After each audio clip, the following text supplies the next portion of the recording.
Salut! Dans cette petite chronique, je vais vous parler des extraterrestres et mes opinions vers cet phénomène-là. Avant qu'on commence dans ce sujet, il faut que on explore le fait que la vie existe ailleurs. Ou la vie peut-tu exister indépendant que le nôtre? Mais si on regarde dans les endroits sur notre Terre, dans les régions que c'est certain que leur environnement est trop hostile pour nous, ça veut dire qu'on ne pourrait jamais survivre dans leur environnement, on se trouve la vie.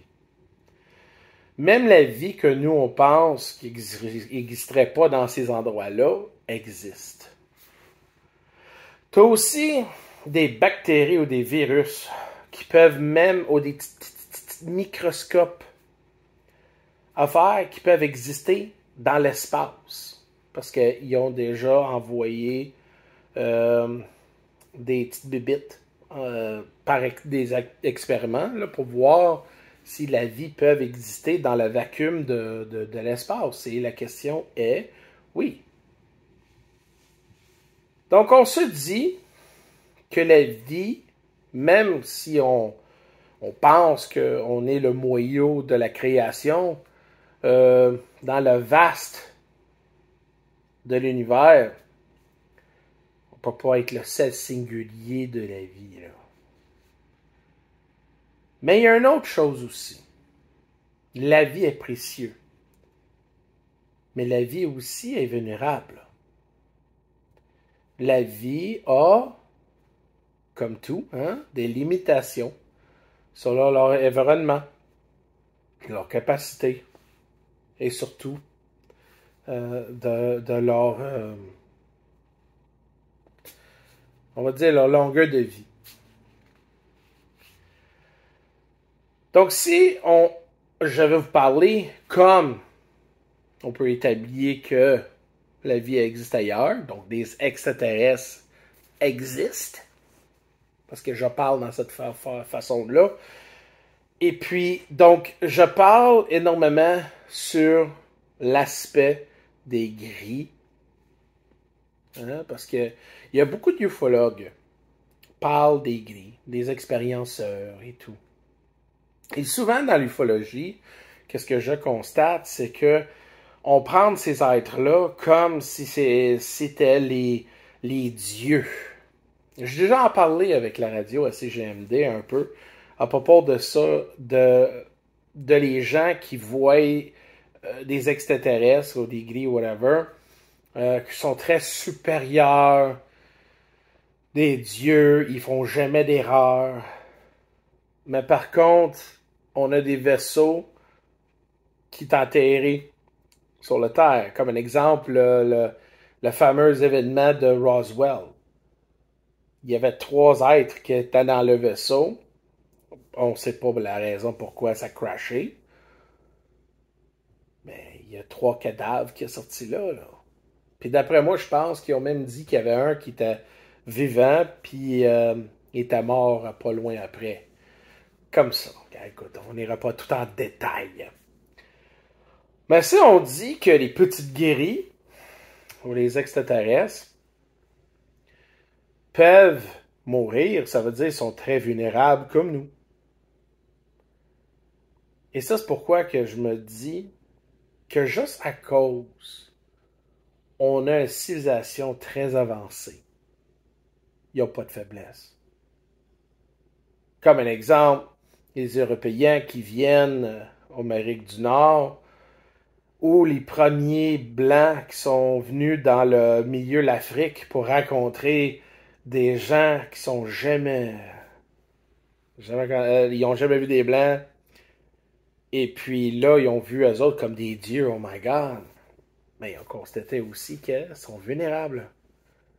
Vulnérables aux maladies. Parce qu'il y a beaucoup de Blancs qui sont morts dans l'Afrique à cause de la maladie.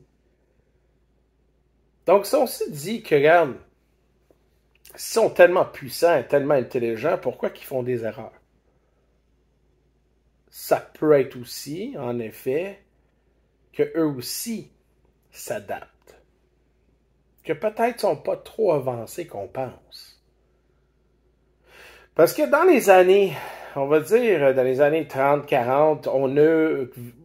Excuse, ouais, dans 30 aussi, mais on va dire dans les années 50, 60, il y avait beaucoup de vaisseaux qu'on a vus dans le ciel. Il y avait beaucoup de témoignages.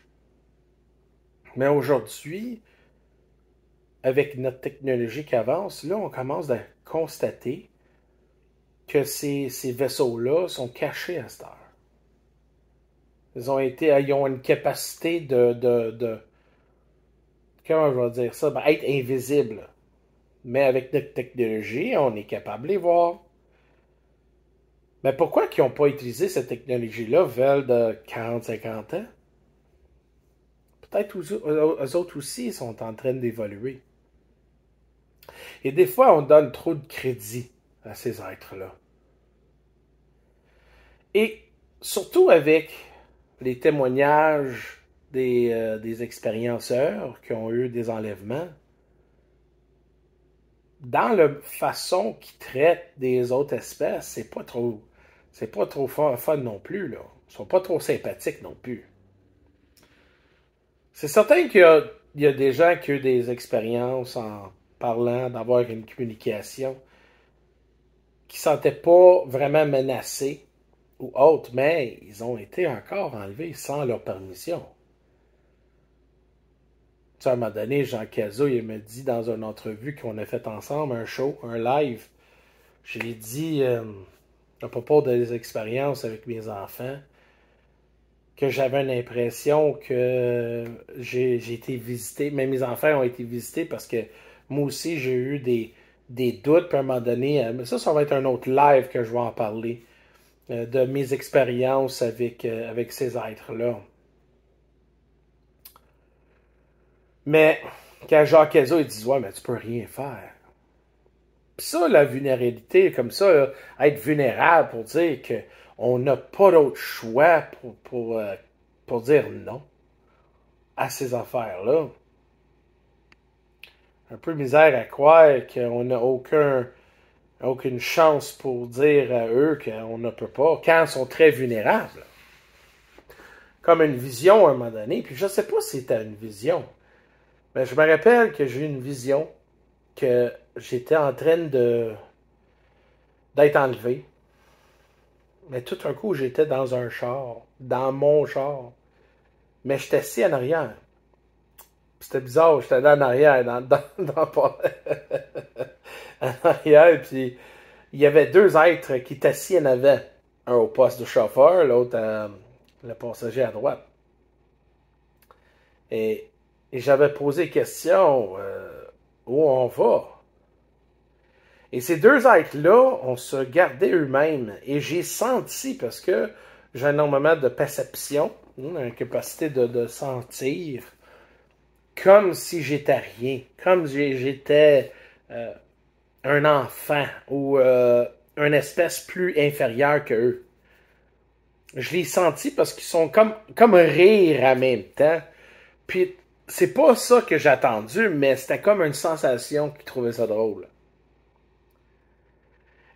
Et c'est là que je me rappelle que quand j'ai parlé à l'être qui était dans celle la passager en avant à droite, hey, on va où? Et l'être a tourné vers moi comme ta gueule, avec une expression comme ta gueule, ou pas besoin de parler. Qu'un exemple, comme tu dis à un chien, hey, là-bas, mais comme avec tes yeux. Et j'ai pas aimé la sensation. Et être vulnérable de quelque chose, puis là, tout un coup, je sentais que le char se levait. Puis on ne touchait plus à terre, donc on s'en allait vers en haut. Où, on ne sait pas, j'ai pas vu, j'étais à l'intérieur du char. Et j'ai donné un petit bec comment on dit ça, des négociations assez rigides. J'ai donné des coups de poing sa gueule aux deux êtres. Et j'ai fessé fort. Là. Et j'ai fessé fort dans leur face. Parce que je trouvais pas ça drôle. Là. Je trouvais pas ça drôle parce que la réaction de ces êtres-là, puis j'ai senti que eux, ils me voyaient comme quelque chose inférieur, du baptise. Quelque chose comme un objet non important. Et quand je essaie de porter de communication avec eux, le regard que l'être fait, puis j'ai ça encore dans ma tête, je te dis. Les yeux bleus. Hey, il y avait des yeux bleus, bleus, bleus, bleus, bleus, ciel. J'ai pas aimé le feeling. J'ai fait pack. J'ai donné un peu de bec à elle, puis l'autre aussi. Et tout un coup, j'ai été capable d'ouvrir la porte. Et à ce point-là, je vais peut-être une quinzaine de pieds d'auteur, parce que le char montait de même. J'ai sauté. Puis c'est là que je me levais tout un coup dans mon lit. Et je me dis, holy shit. Puis là, je me pose la question, c'était quoi ça? C'était quoi cette chose-là? Puis c'est là, comme je disais avec mes enfants et tout, ça aussi, je vais faire un petit chronique avec ça. À part pour qu'est-ce que j'ai vécu avec ces êtres-là, puis avec un être que j'ai pogné en téléphone, par mon téléphone, j'ai pris une photo. Ça aussi, on va parler de ça à un moment donné. Je ne sais pas si ces êtres-là sont ici pour vraiment aider l'humanité. Parce que s'ils voulaient vraiment aider l'humanité, on sera vraiment avancé à ce moment. Qui disent que on n'était pas en guerre avec ces affaires-là? Et on a perdu. Puis là, il y a ceux qu'on reste dans notre marde pour mieux nous contrôler. Pour une raison, on ne sait pas. Bob Lazar, le monsieur qui faisait beaucoup de vidéos sur Area 51, là, qui a dit qu'il travaillait là comme scientifique, il dit qu'on était des vaisseaux pour eux. Comme à l'intérieur de nous, parce qu'eux ne sont pas capables de régénérer ou whatever, mais c'est par nous autres qui ont besoin de nous autres, parce qu'à l'intérieur de nous, notre force spirituelle ou notre ombre, whatever, c'est que notre corps, c'est des vaisseaux comme des œufs, puis à l'intérieur, il y a quelque chose qui grandisse ou immature, je sais pas. Je trouvais ça bizarre, mais c'est pas loin de quelque chose de fiable. Donc ça veut dire qu'ils ont besoin de nous autres. Ça, c'est pourquoi qu'ils ne rentrent pas ici physiquement puis nous attaquer ou vraiment de nous tuer, parce qu'ils ont besoin de nous autres. Donc c'est ça, je me pose la question. S'ils ont besoin vraiment de nous autres, ça veut dire que nous, on a une capacité ou peut-être un avantage sur eux. Ça fait des centaines d'années, ou des milliers d'années, qu'il y a eu des expériences comme ça. Pas des expériences, mais ouais, on pourrait dire. Ben, écoute, d'interaction, on voit ça dans les portraits, dans les affaires artistes, que justement des ovnis sont venus et sont implantés dans l'humanité et tout, là. Donc, je me pose la question que ces êtres-là, pourquoi qu'ils viennent pas? Et c'est là la question, je me dis, c'est que ces êtres-là sont vulnérables. Ils sont pas tout puissants qu'on pense. Et d'après moi, je pense que la technologie qu'ils ont eue ne leur appartient pas. Je pense que cette technologie-là était soit prise ou héritée par quelque chose d'autre. Et, justement, eux sont en train de d'évoluer en même temps que nous autres, mais ne sont pas encore adaptés pour vraiment maîtriser qu'est-ce qu'ils ont besoin de faire pour prendre position dans l'avantage sur nous. C'est la seule raison pourquoi que moi je pense que peut-être ces êtres-là,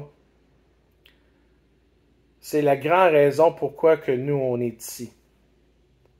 C'est un combat pour la survie. Et ça, mesdames et messieurs, je me demande si c'est pas le cas. Y a-t-il d'autres vies à propos des gris, les extraterrestres? Oui, je pense bien. Mais qu'est-ce que j'ai peur? C'est que quand on attire beaucoup d'attention, c'est là que ça peut devenir dangereux. Parce que si on a des espèces qui sont bien plus avancées que nous autres, puis moi je parle vraiment pas vulnérables, on parle vraiment des espèces faites pour la guerre, pour conquérir et détruire, ont une capacité de le lendemain t'es plus là. Ces êtres-là, j'ai beaucoup de peur à ça. Ça, c'est quelque chose qu'on ne devrons pas aller chercher pour la vie. Parce que tu as des gens qui croient qu'il faut on cherche pour envoyer des signaux, faut qu'on fait beaucoup de bruit pour attirer la vie de l'univers. Mais on sait que la vie ailleurs, on regarde dans la nature, hein, il y a toujours, à un moment donné, j'ai vu une vidéo, une crocodile, ok? Je pense que c'est ça, une crocodile qui est dans l'Afrique. Alligator ou crocodile, whatever. Tu sais ce que je parle. Tout un coup, il chasse, pogne. Il pogne je sais pas, il a pogné un bébite, là. Puis il est en train de le manger. Le crocodile, il mange, tu vois, immense, là. Puis tu vois qu'il a tué l'animal, puis il est en train de le manger.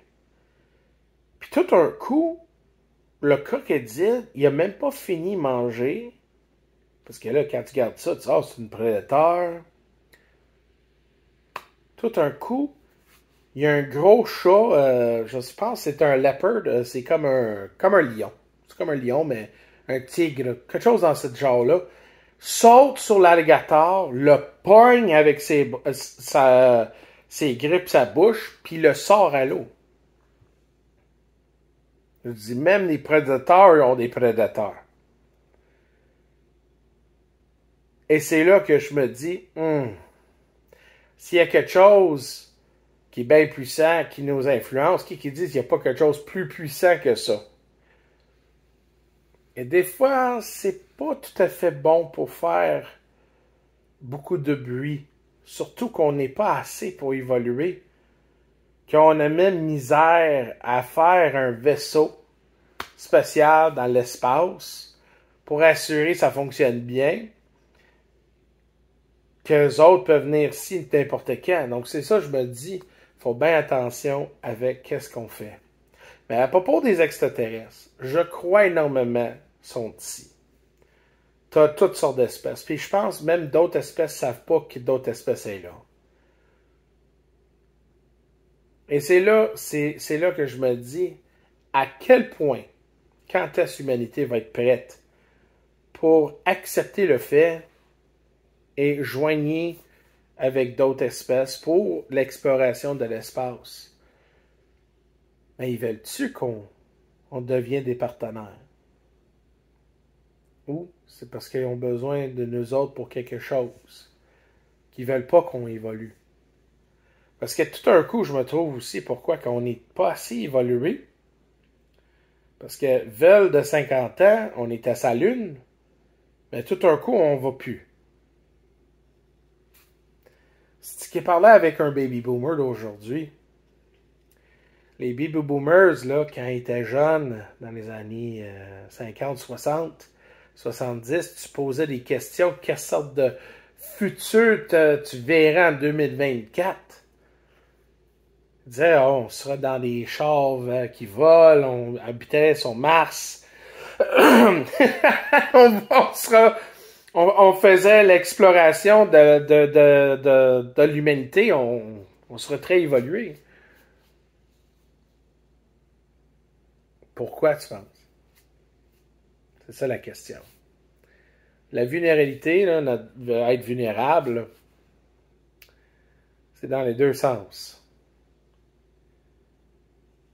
Donc la question est, ces êtres-là, sont-ils là pour nous autres? Ou sont-ils là pour nous empêcher d'agrandir? Mais s'ils sont vulnérables, ça veut dire qu'on peut avoir une chance de peut-être dominer eux. Merci. N'oublie pas, likez, partagez, followez mon contenu. Et ça, c'est un petit extrait pour les gens qui veulent encourager la page.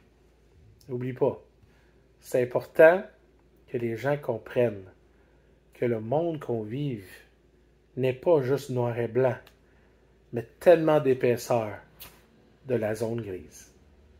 Dans la zone isolite. Oh yeah! Salut tout le monde!